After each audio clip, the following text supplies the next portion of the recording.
Hello, everybody.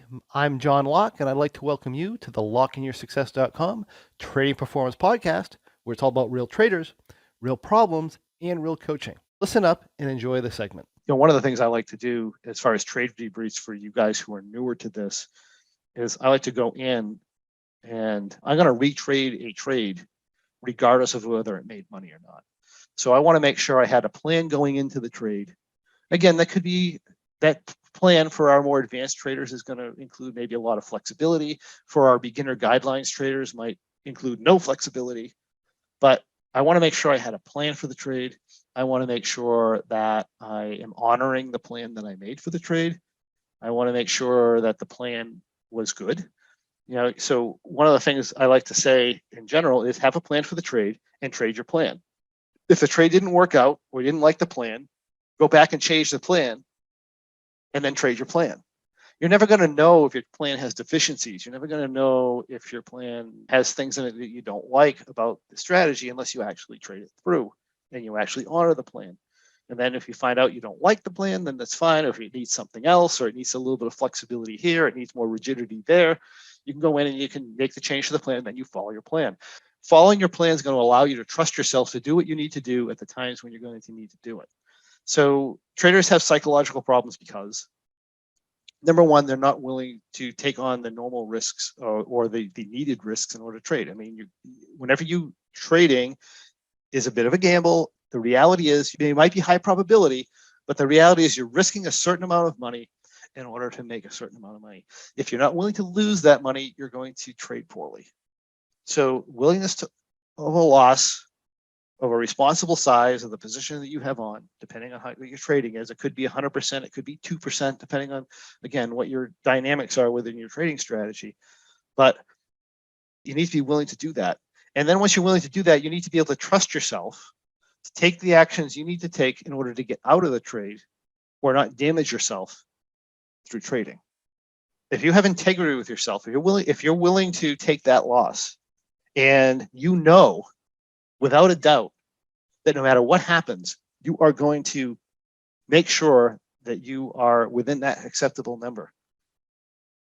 There's nothing to fear, right? You're just doing what you said you're going to do. The problem comes in is when you don't really have a plan, or you have a plan and then you don't trust yourself not to completely blow up, right? So, you're doing a bull trade, the old style bull trade where you're risking $27,000 for 500.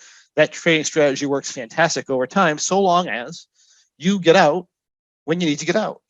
It works terrible if you take 27,500 losses every once in a while, because it takes so much time trading at a large size in order to get back to break even. I mean, you could ruin your financial future continually doing that, right? You should be afraid. And you shouldn't trust yourself because you're doing things that are irresponsible. So your unconscious mind, the things that's throwing up the sensations and the fears, it's like a 5-year-old child. If it can't trust you, if it can't trust the limits that you set for it or for yourself, it's going to go into fear. The greatest fear of your unconscious mind is the unknown. And you're creating the unknown because you can't trust yourself to get out of certain levels. And if you ever think about it, if you've ever hit in a situation where you knew something was going to be really bad, but you didn't define to yourself how bad it was going to be, I mean, it causes a tremendous amount of stress and anxiety. As soon as you define the worst possible scenario, even if that scenario is terrible, a lot of that stress goes away because your brain can say, okay, this is the worst it's going to get. And it can go about a plan to deal with that.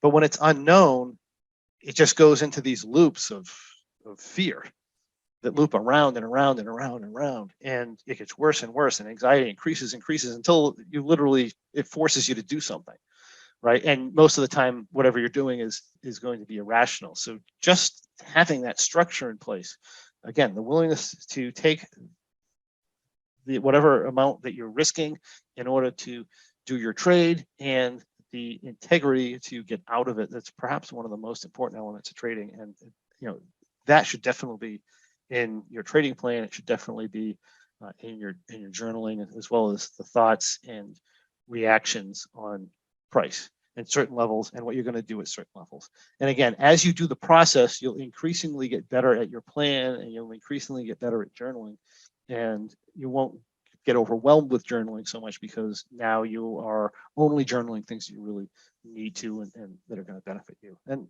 over time, that improves your trading. We call that the trading improvement process, so to speak, is that trade debrief process. You have a plan, you follow your plan, you evaluate how well you follow your plan, and then you evaluate your plan. You find out if the plan was no good, then we make changes to improve the plan. And over time, you just get better and better, and those little improvements add up. Next thing you know, you're doing fantastically well as a trader. So that's where I hope all you guys go. And that is what I have for you today. If you have any questions or comments or anything else you'd like to see in the next Trading Performance podcast, please list that in the comments, and I'll personally answer your questions and comments for you. Also, I'd love to encourage you to come on over to lockeinyoursuccess.com. That's LOCKE in yoursuccess.com, and check out our Trading Performance and Pro memberships, where you can find the tools you need to become a much more effective trader, regardless of the type of trading you do. Thank you for joining me. I look forward to seeing you on the next Trading Performance podcast.